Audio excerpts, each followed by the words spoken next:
Assalomu alaykum hurmatli kuzatuvchilar. Bugungi suhbatimiz davomida yurak salomatligi uchun, yurakni baquvvat qilish uchun yoki qon bosimi ko'tarilganda uni tushirishga yordam beradigan eng yaxshi dieta haqida gaplashib o'tamiz.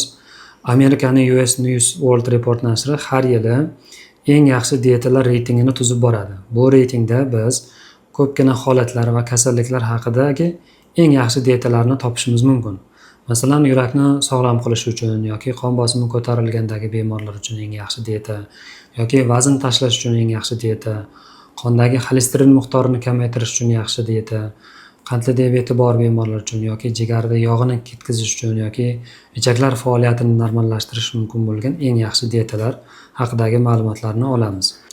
Ushbu reyting 2011-yildan beri tuzib kelinadi. O'tgan davr mobaynida yurakni sog'lom qilish uchun, qon bosimi ko'tarilganda, qon bosimidan aziyat chekadigan bemorlar uchun eng yaxshi dieta nominatsiyasi bo'yicha g'olib kelayotgan dieta bu DASH dietasi hisoblanadi.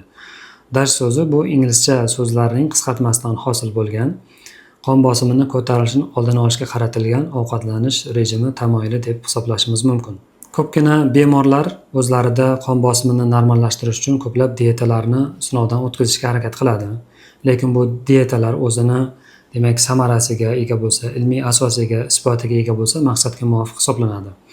DASH dietasi esa aynan mana shu murakkab tekshiruvlardan o'tgan, tibbiyotda randomizatsiyalangan klinik tadqiqot degan tushuncha mavjud. Bu ko'p bosqichli murakkab tekshiruvlardan o'tgan, isbotiga ega bo'lgan tekshiruvga nisbatan aytiladi. DASH dietasi ham aynan shu tekshiruvlardan o'tgan. Bundan tashqari yirik kardiolog jamiyatlarining biron kasallikni davolash bo'yicha klinik tavsiya deymiz. Klinik tavsiyasiga bironta bir dorini yoki bironta bir muolajani, tekshiruvni yoki dietani kirishi bu katta hodisa hisoblanadi. Juda ko'plab murakkab tekshiruvlardan o'tgan, foydasi isbotlangan, samarasi isbotlangan bo'lishi kerak.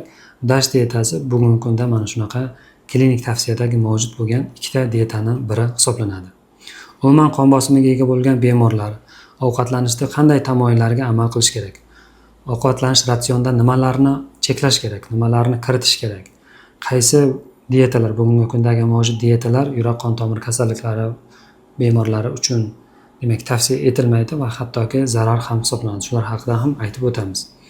Demak, bugungi kunda mavjud dietalar, tavsiya etilmaydigan dietalar. Birinchisi bu monodieta.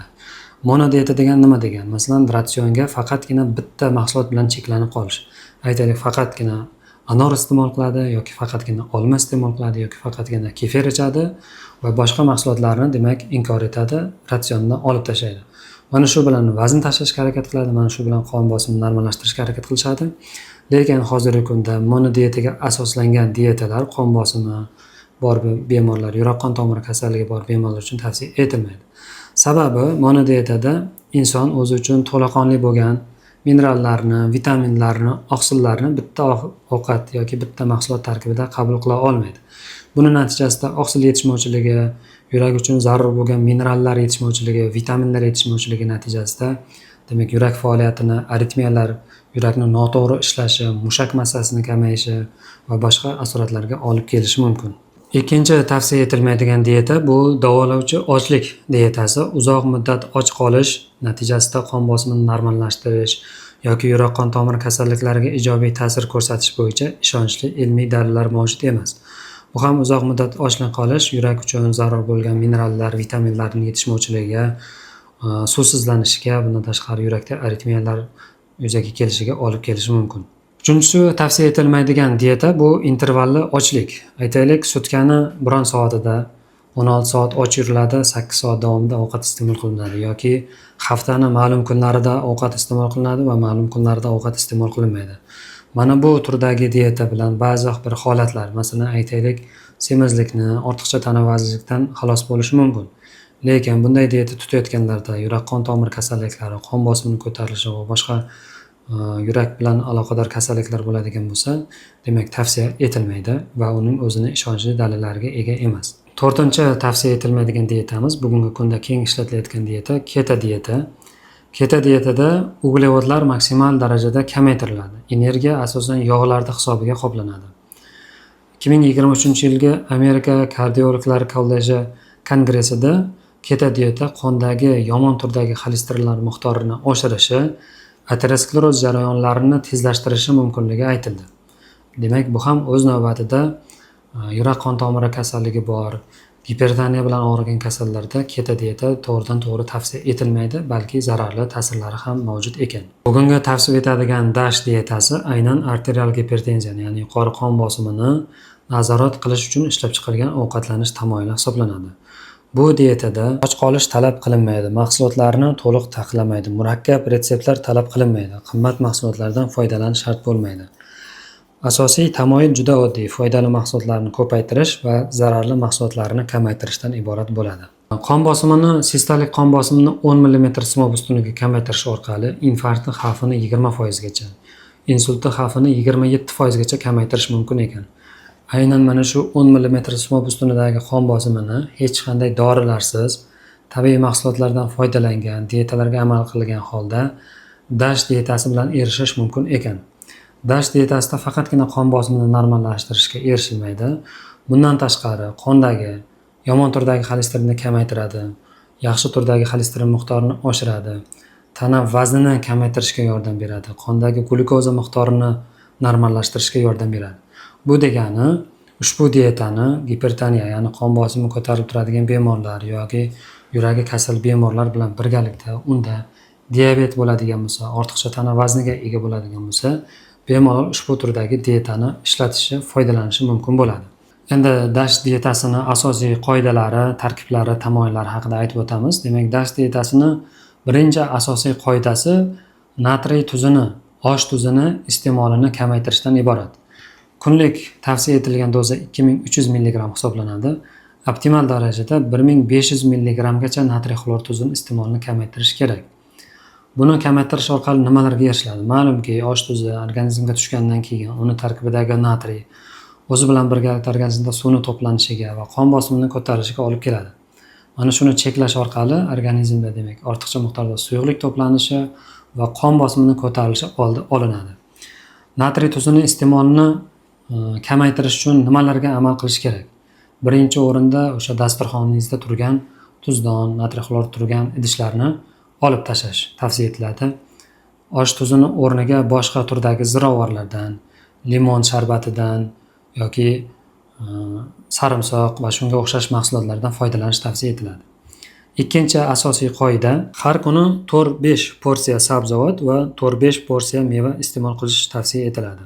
Bu joyda porsiya nimani anglatadi? Aytaylik, bitta porsiya degani bu o'rtacha olma, banan yoki nok, yoki bitta pomidor yoki bitta bodring, yoki yarim stakan uzum yoki maydalangan meva, yoki yarim stakan meva sharbati, yoki stakanni 4dan 1 qismiga tengilatilgan quritilgan mevalar to'g'ri keladi.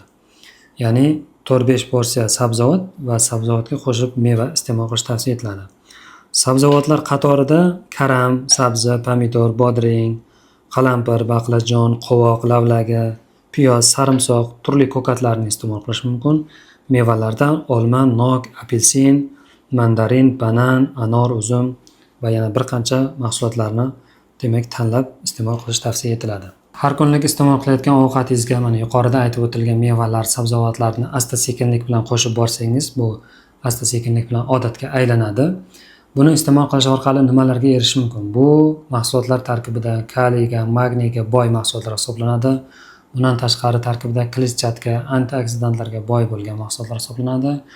Bu qon bosimini tushirishga, tomirlarda devorlarni mustahkamlashga yordam beradi. Uchinchi asosiy qoida: yog'i kam yoki yog'siz sut mahsulotlarini tanlash. Go'sht tanlayotganda uni yog'siz turlariga demak ustunlik berish kerak bo'ladi. Tovuq go'shti, kurka go'shti yoki yog'siz mol go'shtini tanlash maqsadga muvofiq. Haftada kamida 2 marta baliq iste'mol qilib turish ham tavsiya etiladi. To'rtinchi asosiy qoida: tayyor don mahsulotlari, oq don mahsulotlari deymiz. Tayyor aytaylik, oq non yoki bug'doy, oq bug'doy yoki oq guruch. Mana shularning o'rniga demak butun don mahsulotlari, ya'ni ustidagi demak qobiqlari ajratilmagan kepakli un deymiz. Kepakli undan tayyorlangan mahsulotlarni iste'mol qilish foydali hisoblanar ekan. Sababi buni tarkibida kletchatka, vitamin, minerallar ko'proq bo'ladi. Ovqat hazm bo'lishini yaxshilaydi. Demak, uzoqroq vaqt to'qlik hissini beradi va qon bosimini nazorat qilishga yordam beradi. Beshinchi asosiy qoida ovqat mahsulotlariga iste'mol qilayotgan kunlik ovqat ratsioniga yong'oq, urug'lar, dukkaklilarni qo'shish, haftasiga 4-5 marta iste'mol qilish. Keyingi asosiy qoidamiz to'yingan va trans yog'larni cheklash. To'yingan yog' nima, trans yog' nima, bu haqida qaysi yog'lar ushbu yog'larga kiradi? Biz xolesterin haqidagi mavzumizda to'liq batafsil ma'lumot berganmiz. Keyingi asosiy qoidalar iste'mol qilinadigan mahsulotlar tarkibida shirinliklar hamda shakar qo'shilgan ichimliklarni, mahsulotlarni cheklash tavsiya etiladi. Yuqorida aytib o'tilgan mahsulotlarni umumiy birlashtirgan holda DASH dietasiga xos xususiyat deb aytishimiz mumkin. Bu mahsulotlar iste'mol qilganda organizmga ko'p miqdorda kaliyni, magniyni qabul qiladi. O'z navbatida qon bosimini tushirishga yordam beradi. Bundan tashqari antioksidantlarga, kletchatkaga boy bo'lgan mahsulotlar iste'mol qilinadi. Qondagi yomon turdagi xolesterin miqdorini oshiradigan yog'lar cheklanadi. Buning natijasida umumiy xulosa qilib shuni aytishimiz mumkinki, DASH dietasining asosiy vazifasi faqatgina qon bosimini normallashtirishdan iborat emas. Bundan tashqari, yurak-qon tomir kasalliklari, insult, qandli diabet va buyrak kasalliklari xavfini kamaytirishga ham yordam beradi. Eng muhimi, DASH dietasiga bir kunda to'liq o'tish shart emas. Kichik ammo muntazam o'zgarishlar uzoq muddatda katta natija beradi. Bugun tuzni kamaytirasiz, ertaga yotgan mahsulotlaringizga ko'proq sabzavot va meva qo'shasiz. Keyinchalik esa oq non, oq o'sha bug'doy, guruch mahsulotlari o'rniga butun donli mahsulotlarni qo'shishni boshlaysiz va asta-sekin to'laqonli DASH dietasiga o'tib olasiz va bu sizda qon bosimingizni normallashtirishga, yurak-qon tomir kasalliklarini oldini olishga yordam beradi. Biz videoni tagida mana shu DASH dietasiga aloqador, demak, bayonnomani kitob formatini qoldiramiz. Bemalol o'qib foydalanishingiz mumkin bo'ladi. Bundan tashqari DASH dietasiga aloqador bo'lgan mevalar yoki ovqatlar yoki taomlarni biz o'zimizda Telegram va Instagram kanallarimizda demak yuklab boramiz. Bemalol Telegram va Instagram kanallari orqali ham ushbu ma'lumotlarni olishingiz mumkin. Bundan tashqari siz ham qon bosimini tushirish uchun qanday tabiiy mahsulotlardan yoki qanday dietalardan foydalanasiz va qanday samaralarga erishgansiz, izohlarda yozib qoldiring. Bu biz uchun va boshqa bemorlarimiz uchun, kuzatuvchilar uchun foydali va samarali bo'ladi deb hisoblaymiz.